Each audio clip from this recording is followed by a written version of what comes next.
Hey everybody, this is the Esoteric Cross. I make videos about how to gain your personal power while learning ancient secrets, and if that sounds like something that you're into, please hit the like button and subscribe, and gain insight from this perspective in the cosmos.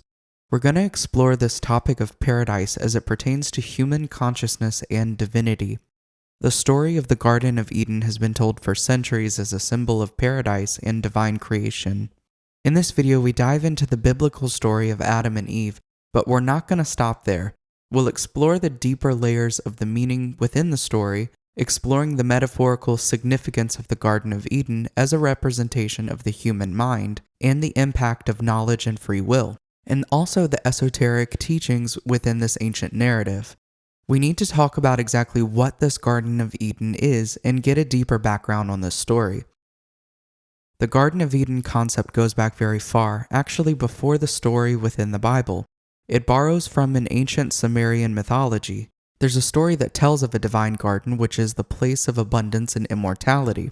This place is called Dilmun and represents purity, where there's no old age or death. It was thought of to be the garden of the gods. In part of the Epic of Gilgamesh, there is a description of a journey of Gilgamesh to discover the secret of eternal life. The story seems to have a lot of allegorical representations of the 12 zodiac signs, as well as the process of the day describing time. He approaches the temple of the sun god, guarded by 2 scorpion monsters. He enters into the darkness, and within 12 double hours, he makes it to the eastern exit, and this is where he's burned alive. But through this experience, he finds himself in the garden of the gods. Eventually, he meets with a figure who was granted immortality by surviving a great flood, and he wants to learn the secret of eternal life from him.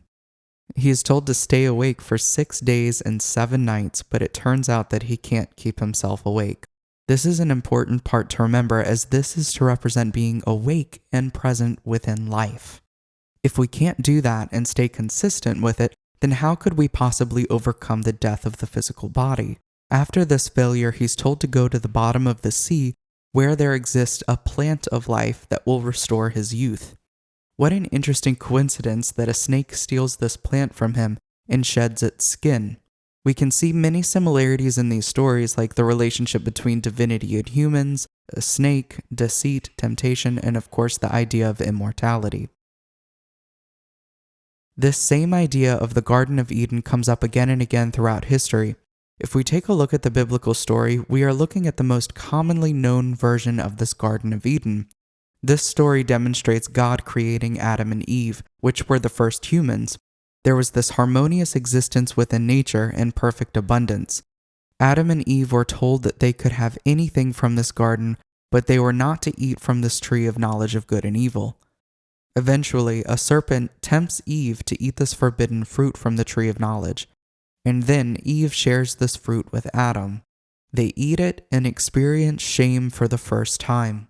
They are then expelled from the Garden of Eden and experience suffering, loss of innocence, and are now living separated from God's presence. This is taking the story at face value, but when we uncover the esoteric underpinnings of the story, we can get closer to the truth of what is being conveyed. The Garden of Eden is a representation of the mind and our existence within the world as a creator of the world that we live in. There's this saying within occultism, and I'll probably repeat this in just about every video that I make, and this saying is, as above, so below, meaning that we are made in the image of our Creator. God creates the universe, creates force and form, and dwells within it. We are this creator of the universe within the human form. This is another allegory of what the story is saying by making man in the image of God.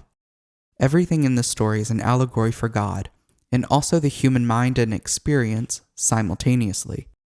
Your garden, paradise, fountain of youth, immortality, abundance, these things are a representation of something that you may be searching for in your life. It could be happiness, joy, or peace. It's almost as if this is something that we've experienced before, and our goal is to get back to this place. This immortality is not necessarily representing the physical body living forever. It's a representation of a state of consciousness, the mind, the psyche, and the soul. In the Epic of Gilgamesh, it doesn't appear that he ever truly achieves immortality of the physical body, Instead, the story appears to end with him being in awe of the great walls of a city. The ultimate goal is presence and awe. This is going to make a lot more sense in a moment, but we live most of our lives worrying, ruminating, contemplating the future and the past, but we do not spend very much time living in the present and experiencing true peace or awe.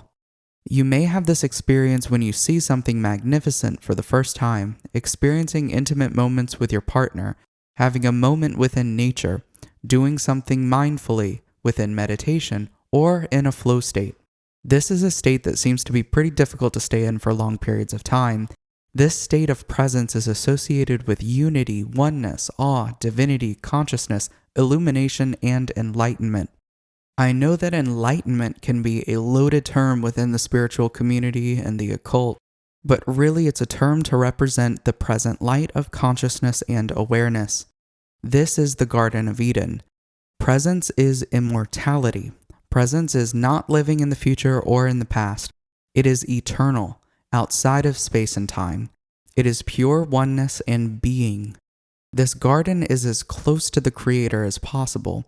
This is also the idea of heaven, which is not necessarily supposed to represent life after death. Heaven or hell is about consciousness. When we get into the idea of angels, dimensions, and other realms, these are experienced within your consciousness. I want to be very clear that this does not mean that this is all in your head. Your head is God's head. Angels are aspects of God. They are aspects of you. Working with one is working on the internal aspect of you as well as the external. This is how magic truly works. As above, so below. As within, so without.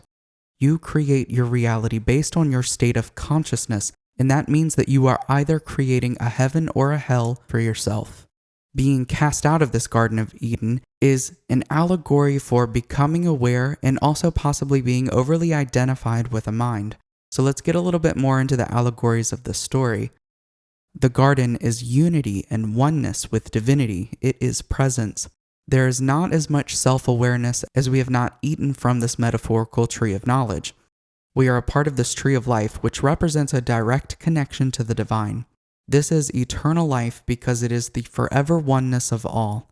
The idea of this garden is not necessarily physical, it's a state of consciousness.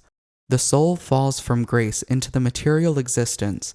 The symbolic eating from the tree of knowledge brings the soul into the realm of duality. The soul becomes aware of duality. Awareness of this duality separates this energy from its source in some way. With source consciousness, God, divinity, there is no true duality. It is oneness, presence, and being. But this energy begins to split until self is created, and self implies separation and autonomy. Now we have self-consciousness and divine consciousness. Self-consciousness now demonstrates that we have an ego. The ego is the one that experiences shame for eating from this tree of knowledge. The ego is the one that is goal-driven. It has places that it wants to go. It feels shame. It feels attacked. It attaches to its own identity. It yearns for the future. It focuses on the past. It doesn't want to die. It wants to be immortal, and it wants to get back to the Garden of Eden. The ego is the driver of many great works within the world, so I want to be clear that I'm not saying that the ego is necessarily evil. It's just truly the force that separates the material from the divine, the many from the one. Then this means that this could also be the portal to the one. The ego that was gained from eating this fruit now gives the ability to discriminate, reflect, and gives the possibility of free will. Something that may give deeper insights into the tree of life or of duality would be studying Qabalah, which contains this diagram called the tree of life. Check out the link in the description below for my Qabalah course if you're interested in that. Now we also need to address the imagery of the serpent. This is associated with the reptilian brain within our consciousness. We have three main parts of our brain, which are the reptilian brain, the limbic brain, and then we have this neocortex. The reptilian brain is the part of the brain that is centered mostly on survival, territory, expanding, and maintaining territory. It is defensive and it rules our most basic animalistic functions. It's more cold-blooded in the sense that it's not really associated with empathy, as that is ruled by the limbic brain and the higher functions that are associated with the neocortex. The reptile has long been associated with wisdom, reproduction, rebirth, and change. The reptile sheds its skin. We can also see the symbol of the Ouroboros as the snake eating its tail. The goal is to break the chain of repetition and reincarnation by taking the tail out of the mouth. The meaning here boils down to repetition and cycles. We repeat the same behaviors over and over until awareness comes into the picture, so that we may have free will to actually make changes.